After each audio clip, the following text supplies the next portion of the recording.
Hey guys, MD Prepper here, talking about a review of the Hi Point 9mm carbine.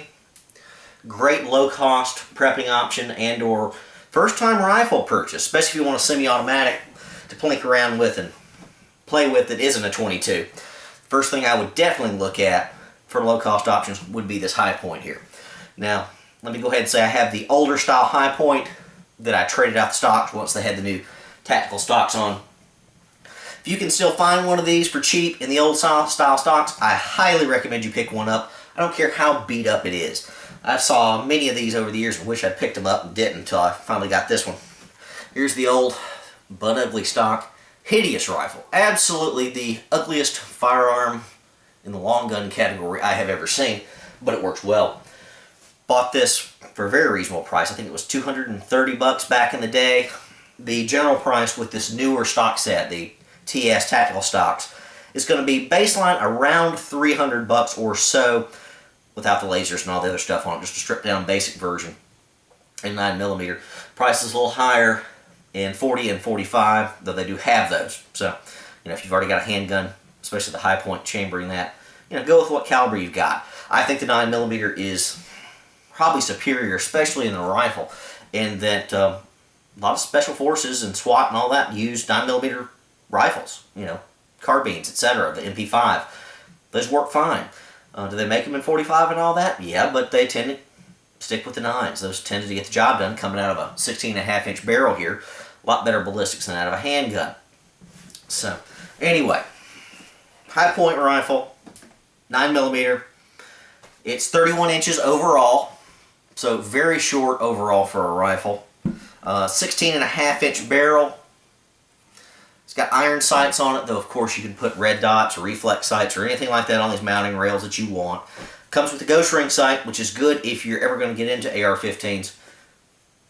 It's a good place to practice. That's what I did initially, because the indoor range I used to practice at would not allow you to shoot rifle caliber rounds in the range, but they would allow a 9mm carbine. So instead of practicing with one of my ARs, I practiced with this a lot. It's not the same as my AR, but at least gave me some range time. So, overall weight on this is about 7 pounds, give or take. I've, of course, added a vertical foregrip. Not necessary, but I like it. This was the first weapon I added a vertical foregrip to, and I like it a lot. But for now, $300 or so for the price, this is tremendous. This is great. You hear a lot of bad stuff about the Hi Point handguns. I've never had any problem with mine, but I've had absolutely zero problems with the carbine at all. No break-in period, no nothing. It's fired probably 1,000 rounds. I don't know, probably more than that. No major problems at all. I had a failure to eject or two when I was shooting ultra cheap ammo, but shooting anything, Winchester white box up, I've never had any problems. But had some reloads that I bought from a local guy that didn't work out so well. But anyway, that's not the fault of the gun. I said 7 pounds. This thing is very well weighted. Again, still not the prettiest rifle in the world. Has a nice little spring-loaded recoil butt pad back here on the back. Don't know how well you can see that. I'll show you right there. Now, that's not a tremendous bonus shooting the 9mm, in my opinion. It didn't have that bad a recoil before, even with Old Ugly here. But is it a little bit better? Yeah, I think it is. The stock set's a little heavier too, so that's going to absorb some recoil.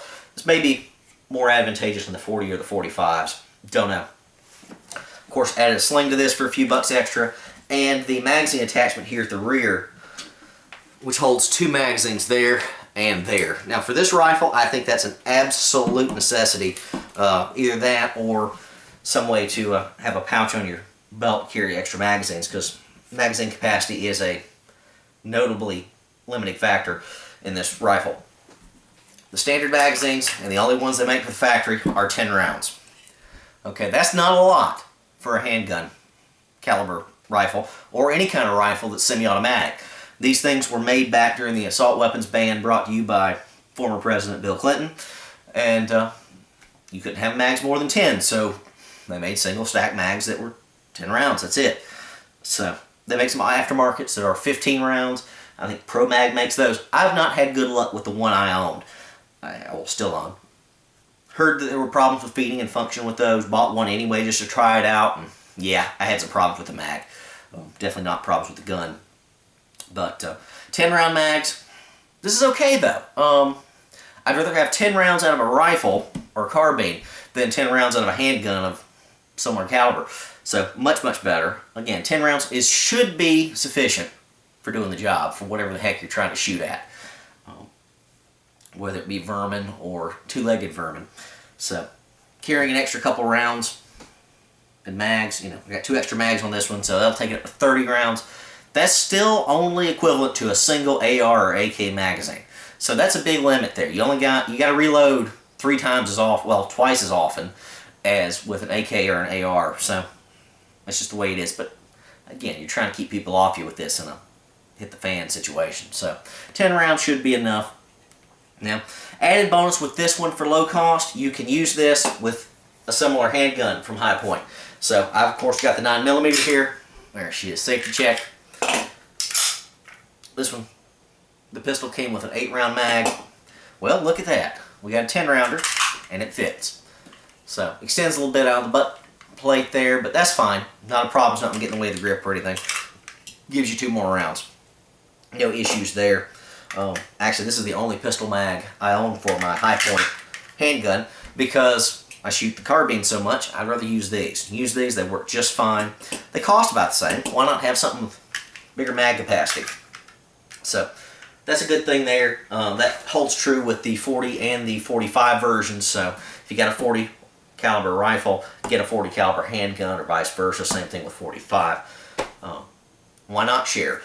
Cuts down the number of magazines you need tremendously. Why carry a bunch of handgun magazines and a bunch of rifle magazines when they can all be the same thing? Now I'm going to talk about more of that in the future, but that's the way to go for low cost prepping. Why stock 223 ammo and 9mm or 45 or 40? Why not let it be all the same? Especially for cheap. You're getting into this low cost. You're already shooting a Hi Point 9 for 150 bucks. Get this one for 3, twice the price. That's still low cost. Interchange magazines, interchange ammo. Good to go. Let's see, other factoids about this thing.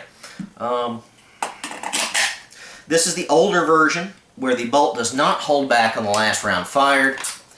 I got some grief about that in one of my other videos that I made about this, saying, oh, you must have a piece of junk Hi Point, etc. Well, sorry, pal, you didn't listen. This is the older version with a newer stock on it. The older version Hi Points like this one did not hold back on the last round open. The new ones do.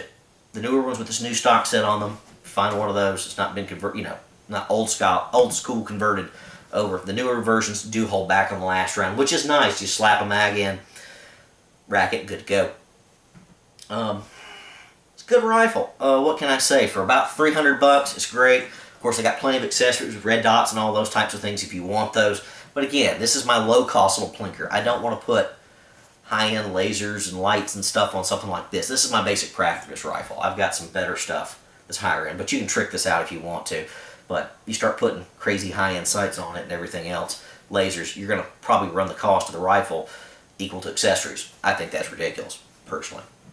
I thought the sling, the forward grip, and the extra mags here on the backside was enough for this thing. Carrying 30 rounds on the rifle, I thought that's decent. It's not enough, but it's fine. Nothing wrong with that. Yeah. How many people want to stand there and get shot by 10 rounds of 9mm? Not many I know. And how many want to get shot by 30 rounds of 9mm? Absolutely nobody I know. So, I like this rifle a lot. Not the prettiest in the world, but because it's so low cost and because it's already kind of, base functional as far as fit and finish, you're not going to feel bad about beating this up. You can keep this in the back of the car, you can keep it in the trunk, you can keep it in the closet, under the bed, wherever, and this is not a safe queen. It doesn't matter. You beat this thing up, it probably looks better after it's beat up. So, like I said, not the prettiest weapon in the world, but does the job. Didn't talk about the safety here. Very basic, flips up. That keeps the bolt from moving back and keeps the trigger from firing.